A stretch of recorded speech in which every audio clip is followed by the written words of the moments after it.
Teacher നാസിക്കിലെ ആ ഒരു corporation ജിഹാദിനെ എങ്ങനെയാണ് നോക്കിക്കാണുന്നത്? അത് അത്യന്തം ഭയപ്പെടുത്തുന്ന ഒരവസ്ഥ. കാരണം മതത്തിനും ജാതിക്കും രാഷ്ട്രീയത്തിനും ഒക്കെ അപ്പുറമായി ജോലി നടക്കുന്നു എന്ന് നമ്മൾ വിശ്വസിക്കുന്ന ഒരു മേഖലയിൽ നിന്നാണ് ഇത്തരത്തിലൊരു വാർത്ത വരുന്നത്. അതിന്റെ അനുഭവസ്ഥർ അതിന്റെ വിഷമങ്ങൾ പറയുമ്പോൾ അത് നമ്മൾ ഒരിക്കലും മതം വളർത്താൻ എന്ത് നികൃഷ്ടമായ മാർഗവും സ്വീകരിക്കും എന്ന് നമ്മൾ ഇതുവരെ മനസ്സിലാക്കിയില്ല. പക്ഷെ അതിനപ്പുറത്തേക്ക് അവർ കടന്നു കയറാത്ത മേഖലകളില്ല എന്നാണ് ഇതെന്ന് മനസ്സിലാക്കണം. കാരണം വളരെ വിദ്യാഭ്യാസം നേടി ജീവിത സുരക്ഷയോടുകൂടിയ തൊഴിലിൽ ഏർപ്പെടുന്നവരെ പോലും ഇത്തരത്തിൽ ഏതെങ്കിലുമൊക്കെ തരത്തിൽ മതത്തിലേക്ക് വലിച്ചടിപ്പിക്കാൻ ശ്രമിക്കുന്നു എന്നാണ് നാസിക്കിലെ വാർത്ത. അപ്പോൾ ഒരു മേഖലയും ഇവരുടെയൊക്കെ കയ്യെത്താത്ത അല്ലെങ്കിൽ ഇവരുടെയൊക്കെ നീരാളിപ്പിടുത്തത്തിൽ നിന്ന് മുക്തമാകുന്നില്ല എന്നാണ് ഇത് മനസ്സിലാക്കുന്നത്. അത് ശക്തമായ നടപടികൾ വേണ്ടതാണ്. കാരണം ഒരിക്കലും ഒരു സാധാരണക്കാരൻ കമ്മീഷൻ കിട്ടാൻ വേണ്ടിയോ അല്ലെങ്കിൽ ഒരുപക്ഷെ മതഭ്രാന്ത് കൊണ്ടോ ഒക്കെ മറ്റുള്ളവരെ മതത്തിലേക്ക് വലിച്ചടിപ്പിക്കുന്ന പോലെ അല്ല ഇത്. ഇത് താൻ തെരഞ്ഞെടുത്തൊരു തൊഴിൽ മേഖലയിൽ അവിടെ പലതരത്തിൽ അത് പ്രേരിപ്പിച്ചാകാം, പ്രലോഭിപ്പിച്ചാകാം, പീഡിപ്പിച്ചാകാം, ഗതികെടുത്തിയാകാം, ഇതെല്ലാം ഇതിലവിടെ നടന്നിട്ടുണ്ട്. എല്ലാ അർത്ഥത്തിലും അവിടെ നടക്കുന്നു. ഗതികേടുകളിലേക്ക് തള്ളിവിട്ട് ഞങ്ങളൊക്കെ മുമ്പേ പറയാറുണ്ടല്ലോ, ജിഹാദ് അടക്കമുള്ള പല കാര്യങ്ങളിലും കുട്ടികളെ ഏതോ തരത്തിൽ ട്രാപ്പിൽപ്പെടുത്തുന്നുണ്ട് എന്നുള്ളത്. അവരുടെ നഗ്നചിത്രങ്ങൾ കൈവശപ്പെടുത്തുകയോ അതുമല്ലെങ്കിൽ മറ്റേതെങ്കിലും തരത്തിൽ അവരെ ട്രാപ്പിൽപ്പെടുത്തി ഒഴിഞ്ഞു മാറാൻ പറ്റാത്തൊരു സാഹചര്യത്തിലേക്ക് അവർ എത്തിച്ചിട്ടാണ് അവർ മതം മാറ്റുന്നത്. ഇവിടെയും അതൊക്കെ തന്നെ നടന്നത്. അപ്പൊ ഇതുപോലൊരു കോർപ്പറേറ്റ് സ്ഥാപനത്തിൽ ഇത് നടന്നു എന്നുള്ളത് ഞെട്ടിക്കുന്നൊരു വാർത്തയാണ്. തീർച്ചയായും അതിശക്തമായ നടപടികൾ വേണം. അവർക്ക് ഈ രംഗത്ത് തുടരാൻ തന്നെ അർഹതയില്ല എന്നാണ് എനിക്ക് തോന്നുന്നത്. അത് കമ്പനി തന്നെ വളരെ ഉന്നത തലങ്ങളിൽ അറിഞ്ഞുകൊണ്ടാണ് ഇത് ചെയ്യുന്നതെങ്കിൽ നിവൃത്തിയില്ല. അതല്ല എങ്കിൽ ആരാണോ ഇതിന്റെ കുറ്റക്കാര് അവരെ ഒഴിവാക്കിയിട്ട് മുന്നോട്ട് പോവുക എന്നുള്ളത് മാത്രമാണ് മാതൃകാപരമായ നടപടി. ഏതായാലും ഇത് എല്ലാ ഈ വിദ്യാഭ്യാസം നേടുന്ന അല്ലെങ്കിൽ തൊഴിൽ നേടുന്ന എല്ലാവരും ഇത്തരം കെണികളെ പറ്റി അറിഞ്ഞിരിക്കണം എന്നാണ് ഇതിൽ നമ്മൾ ഒന്നുകൂടി ശക്തമായി അല്ലെങ്കിൽ വളരെ ആഴത്തിൽ പരിശോധിച്ചാൽ മനസ്സിലാകുന്ന വസ്തുത. ടീച്ചറെ, പക്ഷേ നമുക്കറിയാം മഹാരാഷ്ട്ര ഭരിക്കുന്നത് BJP ആണല്ലോ. എന്നിട്ട് BJP ഭരിച്ചിട്ട് പോലും ഇതിനൊന്നും തടയാൻ കഴിയുന്നില്ല അല്ലേ? അല്ല, ഒരു കോർപ്പറേറ്റ് സ്ഥാപനം ഒരു സംസ്ഥാന ഗവൺമെന്റിന്റെ കീഴിൽ അവർക്ക് നിയന്ത്രിക്കാൻ കഴിയുന്ന വിധത്തിൽ അല്ലെങ്കിൽ ഒരു പരാതി കിട്ടുമ്പോഴല്ലേ നമ്മൾ പരിശോധിക്കുള്ളൂ. അതല്ലാതെ ഒരു കോർപ്പറേറ്റ് സ്ഥാപനത്തിൽ അന്യായമായി അവിടുത്തെ ജീവനക്കാരുടെ സ്വകാര്യതകളിലേക്കും അവരുടെ വിഷയങ്ങളിലേക്കും ഒരു സംസ്ഥാന സർക്കാരിന് കടന്നു കയറാൻ സാധിക്കുമോ? അതൊരിക്കലും സാധിക്കില്ലല്ലോ. ഇങ്ങനെയുള്ള വിഷയങ്ങൾ വരുമ്പോൾ, ക്രമസമാധാന പ്രശ്നം വരുമ്പോൾ, അവിടുത്തെ പൗരന്മാർക്ക് ഭീഷണി ഉണ്ടാകുമ്പോൾ ഒരുപക്ഷെ അവിടുത്തെ മാത്രമായിരിക്കില്ല, ഇത് മറ്റു സംസ്ഥാനങ്ങളിൽ നിന്ന് വരുന്ന ആളുകളുമാണ്. അതുകൊണ്ട് കേവലം ഒരു മഹാരാഷ്ട്ര സർക്കാരിൽ നിൽക്കുന്ന ഒരു പ്രശ്നമല്ല ഇത്. സർക്കാരിന് ഇതിന് ഉത്തരവാദിത്വമില്ല. പക്ഷേ പരാതി കിട്ടിക്കഴിഞ്ഞാൽ അത് സംസ്ഥാന ഗവൺമെന്റ് ആണെങ്കിലും കേന്ദ്ര ഗവൺമെന്റ് ആണെങ്കിലും അതിന് വളരെ കാര്യമായി തന്നെ ശ്രദ്ധിക്കുമെന്ന് തന്നെയാണ് വിശ്വസിക്കുന്നത്. പക്ഷെ ഇത്തരം സംഭവവികാസങ്ങൾ ഉണ്ടായിട്ട് എന്തുകൊണ്ടാണ് നമ്മുടെ കേന്ദ്ര ആഭ്യന്തരമന്ത്രിയൊക്കെ ഇത്തരം ഒരു സംഭവവികാസങ്ങളെ ഇല്ല എന്നുള്ള തരത്തിൽ പറയുന്നത്? അങ്ങനെ എന്റെ ശ്രദ്ധയിൽ അത് പെട്ടിട്ടില്ല. ഇല്ല എന്ന് പറയുന്നത് എന്റെ ശ്രദ്ധയിൽ പെട്ടിട്ടില്ല.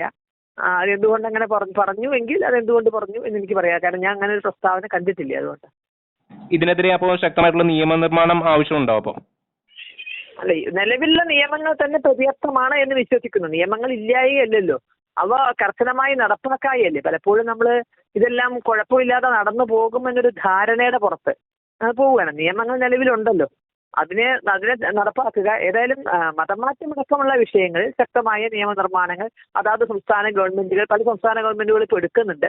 അതാത് സംസ്ഥാന ഗവൺമെന്റുകൾ എടുക്കണം എന്നതിലേക്ക് കൂടിയുള്ളൊരു ചൂണ്ടുവലികയാണിത്.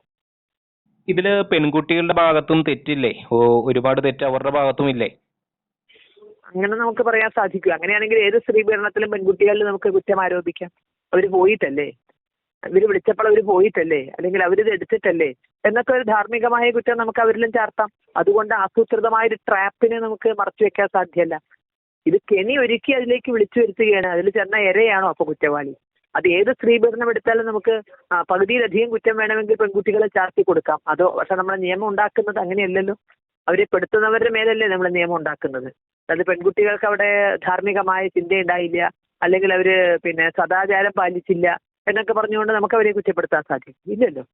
അത് ആരാണോ കൊടുക്കുന്നത് അവർക്കെതിരെ തന്നെയാണ് നിയമം വേണ്ടത്. ഇതിന് അന്താരാഷ്ട്ര ഫണ്ടിങ് കിട്ടുന്നതായിട്ട് തോന്നുന്നുണ്ടോ? അന്താരാഷ്ട്ര ഫണ്ടിങ് കിട്ടുന്നതായിട്ട് തോന്നുന്നുണ്ടോ? അത് തീർച്ചയായും ഉണ്ടായിരിക്കുമല്ലോ. അത് ഇത്തരം എല്ലാ മതമാറ്റത്തിനും ഉണ്ട്. ഇവിടെ വരുന്ന FCRI വിഷയങ്ങളൊക്കെ തന്നെ ഉണ്ടാകുന്ന അത്തരത്തിലല്ലേ. ഈ ഫണ്ട് വരുന്നത് മതം മാറ്റാൻ വേണ്ടി തന്നെയാണ്. അത് ദുരുപയോഗം ചെയ്യുന്നുണ്ടെന്ന് നമുക്ക് എല്ലാവർക്കും അറിയാം. അത് സാധാരണക്കാരന്റെ പട്ടിണി മാറ്റാനോ അല്ലെങ്കിൽ സാധാരണക്കാരന്റെ ബുദ്ധിമുട്ടുകളോ നല്ല വിദേശ ഫണ്ട് വരുന്നത്. വിദേശ ഫണ്ട് വരുന്നത് അവർക്ക് ഇന്ത്യ നല്ലൊരു, കാരണം ഇത്രയും ജനസംഖ്യയുള്ളൊരു നാട് ഇപ്പോഴും അവരുടെ ആ വലയിൽ വീണിട്ടില്ല.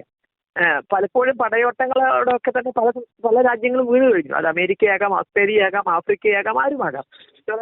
എല്ലാ രാജ്യങ്ങളും അവരുടെ പടയോട്ടങ്ങൾക്ക് മുന്നിൽ കീഴടങ്ങിയ ചരിത്രമേ ഉള്ളൂ. പക്ഷെ ഭാരതം മാത്രമാണ് ആ പടയോട്ടങ്ങളെ അതിജീവിച്ച് ഇന്നും അതിന്റെ തനിമ പോവാതെ കാത്തു നിൽക്കുന്നത്. അതുകൊണ്ട് തന്നെ മറ്റുള്ളവർക്കൊന്നും അവർക്ക് അതിന്റെ ആവശ്യമില്ല. കാരണം അവരുടെ കാൽക്കീഴിൽ വന്നു കഴിഞ്ഞു. അത് ആയുധം കൊണ്ടോ അധികാരം കൊണ്ടോ അവർ കീഴ്പ്പെടുത്തി കഴിഞ്ഞു. പക്ഷെ ആയുധം കൊണ്ടും അധികാരം കൊണ്ടും കീഴടങ്ങാത്ത മനസ്സാണ് ഭാരതത്തിനുള്ളത്. അതുകൊണ്ട് തന്നെ ആ മനസ്സിനെ ഇത്തരത്തിൽ എവിടെ നിന്നും നോക്കലേ, അതായത് ചെതിൽ പിടിപ്പിച്ച് കെട്ടിടം നശിപ്പിക്കുക എന്ന് പറയുന്ന പോലെ എവിടെ നിന്നെങ്കിലുമൊക്കെ ആരും ശ്രദ്ധയിൽപ്പെടാത്ത വിധത്തിൽ ഈ ചെതിലുകളെ കയറ്റി വിട്ടുകൊണ്ട് ഈ വലിയ സൗധം തകർക്കാൻ കഴിയുമോ, ഇതിനെ മതപരമായി കീഴ്പ്പെടുത്താൻ സാധിക്കുമോ എന്നുള്ള ആധുനിക സാമ്രാജ്യത്വം. ഇന്നലകളുടെ സാമ്രാജ്യത്വം മതത്തിന് വേണ്ടി തന്നെയാണ് ഉണ്ടാക്കിയത്, മതപര പ്രചരണത്തിന് വേണ്ടി തന്നെയാണ് ഉണ്ടാക്കിയത്, മതം മാറ്റത്തിന് വേണ്ടി തന്നെയാണ്. അപ്പൊ ആധുനിക സാമ്രാജ്യത്വ ചിന്തകൾ അല്ലെങ്കിൽ ആധുനിക സാമ്രാജ്യത്വത്തിന്റെ രീതികളാണ് നമ്മളിവിടെ കാണുന്നത്. ഫണ്ടിങ് തീർച്ചയായും അത് പുറത്തുനിന്ന് വരുന്നുണ്ട് എന്ന് നിസ്സംശയം പറയാം. ഇതിനെ എങ്ങനെയാണ് നമുക്ക് പ്രതിരോധിക്കാൻ കഴിയുന്നത്? അല്ല, ഇതിൽ ആദ്യം വേണ്ടത് ബോധവൽക്കരണം എന്നുള്ളതാണ്. കാരണം ഇരകൾ നേരത്തോടെ പറഞ്ഞില്ലേ പെൺകുട്ടികളുടെ ഭാഗത്തുനിന്നും ഉണ്ടല്ലോ. അപ്പോൾ ഏറ്റവും കാര്യമായിട്ട് ഇതിന്റെ സംഘടനകളെ സംബന്ധിച്ചൊക്കെ ചെയ്യാൻ സാധിക്കുക ഇതിന് ബോധവൽക്കരണം നടത്തുക. അതോടൊപ്പം തന്നെ എല്ലാ സ്ഥാപനങ്ങളിലും ഇതിന്റെ ഒരു ജാഗ്രത ആവശ്യമാണ്. അവിടുത്തെ ജീവനക്കാരുടെ നിയമപരമായ ഇടപെടലുകളും ആവശ്യമാണ്. ജീവനക്കാരുടെ സുരക്ഷിതത്വത്തെ മാനിച്ചുകൊണ്ട് ഇതുപോലുള്ള എല്ലാ കോർപ്പറേറ്റ് മേഖലകളിലും, പലപ്പോഴും ഈ കോർപ്പറേറ്റ് മേഖലകളിൽ അവർക്ക് തൊഴിലാളി സംഘടനകൾ പോലും അന്യമാണെന്ന് അറിയാം. തൊഴിലാളി സംഘടനകൾ പോലും ഇല്ല. കാരണം ഒരുപക്ഷെ അത്തരത്തിലുള്ള സംഘടനകൾ വേണമെന്ന് തൊഴിലാളി യൂണിയനുകളും ആഗ്രഹിക്കാത്ത മേഖലകളാണ്. കാരണം അവർക്ക് കടന്നു കയറാൻ ഒരുപക്ഷെ ഇവരുടെ സമ്പത്ത് കൊണ്ടോ ഇവരുടെ പ്രൗഢി കൊണ്ടോ അവർ മാറി നിൽക്കുന്നു. അപ്പോൾ തൊഴിലാളി സംഘടനകൾ പോലും ഇല്ലാത്ത ഈ മേഖലകളിൽ തൊഴിലാളികളുടെ സുരക്ഷിതത്വം, അവരുടെ സ്വത്വം അത് നിലനിർത്താൻ വേണ്ടുന്ന വിധത്തിലുള്ള കേന്ദ്ര സംസ്ഥാന ഗവൺമെന്റിന്റെ ഇടപെടലുകൾ അവിടെ ആവശ്യമാണ്. അതിന് അവരെ നിർബന്ധിക്കത്തക്ക വിധത്തിലുള്ള പ്രചരണ പ്രക്ഷോഭ പരിപാടികളാണ് ഇതിൽ സംഘടനകൾക്ക് ചെയ്യാൻ സാധിക്കുക. ഒരുപാട് കേസുകൾ ഉണ്ടായിട്ടും വീണ്ടും വീണ്ടും ഇത്തരം തരത്തിൽ പെൺകുട്ടികൾ കെണിയിൽ വീണു പോവുകയാണല്ലോ. അപ്പൊ അതിനെ എങ്ങനെയാണ് നോക്കി കാണുന്നത്? അത് വിദ്യാഭ്യാസത്തിനനുസരിച്ച് അറിവ് കൂടും, പക്ഷെ തിരിച്ചറിവ് കൂടെ കൂടണ്ടേ. പലപ്പോഴും ആധുനിക വിദ്യാഭ്യാസം ഏറെ കിട്ടുന്ന കുട്ടികൾ ഇന്ന് പലരും ഇത്തരം കാര്യങ്ങളെയൊക്കെ പറ്റി അവർ ശ്രദ്ധിക്കുന്നില്ല. അവർ അവരുടേതായ ഒരു ലോകത്ത് ജീവിക്കുകയാണ്. അപ്പോൾ ലോകത്ത് എന്ത് നടക്കുന്നു എന്ന് അവരറിയുന്നില്ല.